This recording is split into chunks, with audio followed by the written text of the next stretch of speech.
Thank you so much for joining me at infamoushorrors.com today. So, Loathing in Aspen, Fear and Loathing in Aspen. How did you get involved with this project? Well, I was sort of, let's see, I knew Hunter when I was growing up. My dad was, pretty close friends with him. So we used to go over to his house in Woody Creek. And I remember I have a few memories of it, shooting a gun in his living room, stuff like that. So he always sort of made an impression on me. But, then I kind of picked up Fear and Loathing in Las Vegas when I was in college, like I think many people did. And then sort of moved on, ended up reading Fear and Loathing on the campaign trail, realizing that this guy was a serious political thinker. And then I heard about the story of, him running for Sheriff of Aspen in 1970 and just kind of wanted to figure out what that was about. And it was such a crazy true story that I was like, hell, got to make a movie out of this one. Not enough people know it. Yeah, because it's one of those stories that it's really stranger than fiction, that he almost got there. Like, and it came down to the wire. Yeah. And this recently happened. I don't know if you heard about some kid over in Texas kind of did this sort of the same thing. And they just made a documentary out of him that I just watched in South by Southwest. And like, he almost took Hunter's same approach to this. And that's really a cool thing to see kind of kids be like, you know what, we can derail the system and kind of get people involved and get important subjects out there that people are kind of afraid to talk about as well. So was that something you wanted to address in this movie as well? Even though it takes place in the 70s, some of the issues are still lingering in today's society as well. Drop my mic. Yeah, I mean, interestingly, we were at South by too last year before it got canceled. But yeah, basically that was the motivation. Mostly was kind of try to show or unearth these lessons from, because they were sort of buried after his loss in the 70s, which really was, as you said, it was real close. And he sort of self-sabotaged in a way by putting an article about his tactics, kind of a week before the election day, causing the two other sides to realize that he would only win if they split the vote. So they all voted together against him. But, right. I'm not surprised that people have taken his playbook knowingly or unknowingly and used it, because I think it's the only one that can change things. I think that, there's, as 50% of people don't vote in this country. And if you give them something to vote for, it's not because they're lazy, it's just because they don't care. And, as they say, left wing, right wing, same bird. Right. And it's sort of demotivating. But yeah, I think these lessons deserved another day in court, because here we are 50 years later with the same set of problems. Something's got to change. Yeah, and especially now, it's like we're still dealing with the same voting issue, like people trying to throw out votes or saying they were Isn't it crazy? That's like one of the it's one of the 50 things that we're dealing with.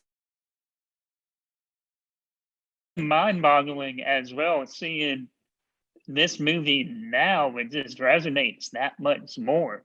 And I appreciate how grounded you kept Hunter S. Thompson's character in this movie as well, because that could be a character that you kind of have to keep grounded so it keeps audiences, interested. And how was the casting process like for the title character?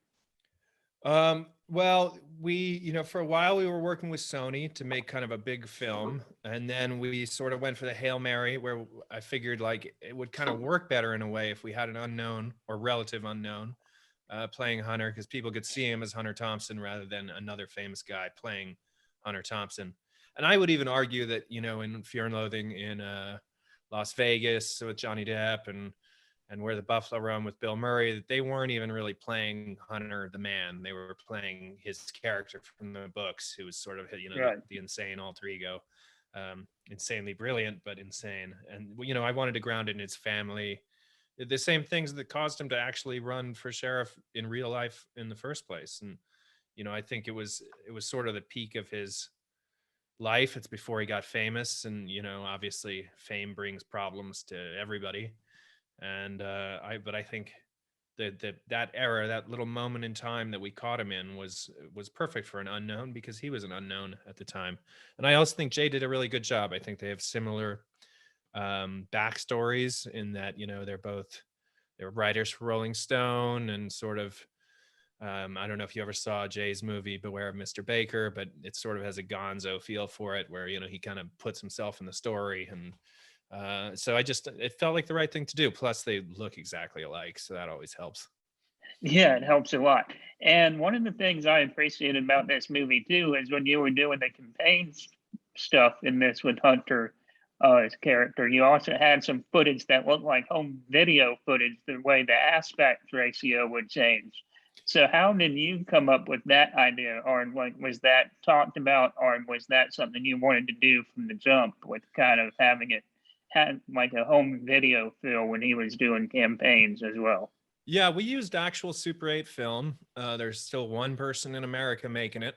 And, I think that added a lot to the 1970 feel. Plus, there's also, there was some archival stuff of like Aspen back in the 1970s that would have cost millions of dollars to try to recreate, but it's all in that same 4:3 aspect ratio. So we just got an old camera and some film, and we went out and shot it, and I think it looks damn good. I love that split screen stuff and all that craziness. That was kind of our, it just makes it feel like it was actually shot in the 70s, which I think is part of the illusion. Right. And how was it casting the other cast members in this too, like the people helping with the campaign as well? Because they really stood out as well as supporting actors in Fear and Loathing in Aspen. Yeah, well, we tried to run it, I think, in the same way that he ran his campaign, which is, we flew people in like a lot of friends just came in and, got their own hotels or just like slept on the couch and did it. And then a lot of people were just sort of around town, and we cast them. And, it was kind of a friends and family affair. And we just wanted to make it feel as realistic as possible. And luckily I'm friends with a lot of long hair beard people. So, I think it worked out pretty well. Right. And that's one of the main lines I loved about the movie. The freaks can vote, but we just got to show them that they can vote. Yeah. I mean, that's the thing. It's that 50% of America that doesn't vote because it's not worth the effort. But if you gave them something that was worth voting for, I think they will. And I think that showed a lot too with this most recent election, having a lot more people voting that normally wouldn't vote. And like, how do you think that'll go through the future unless, it will just repeat itself? I'm not a sage. Who knows what the next election will look like? I do think that it'll be interesting when we have the next like young presidential candidate, because I do think that at some point we have to have a passing the torch. Right. That's coming up, and I don't know. It'll be interesting if both sides decide that they want a young, or if, who knows, maybe Trump runs again. I don't know what's going to happen, but I hope that at least in my lifetime, there's one point where we have a three-way presidential race. I think that would be really cool to see. I don't know what the third party would look like. I hope it looks like, something Hunter would like, but maybe it'll look like something he would hate. And the United States is tricky, man. Yeah, it could rather go. It's rather going to go Hunter's way or 1984's way. Who knows? Yeah, that's possible. We'll just have a CGI candidate. All right, Bobby. So what's next for you? What do you have planned next after Fear and Loathing in Aspen, if you can disclose that information? I just wrote a children's book, coming out with that. And then we're working on a TV series, documentary style, but it's totally different departure, and I'm not allowed to really talk about it yet. So I'm sorry to be boring. You have been so great today, Bobby. Thank you for joining us at infamoushorrors.com. It's been really great talking to you and getting to know you. And I hope a lot of people end up seeing Fear and Loathing in Aspen. All right, brother. Freak power.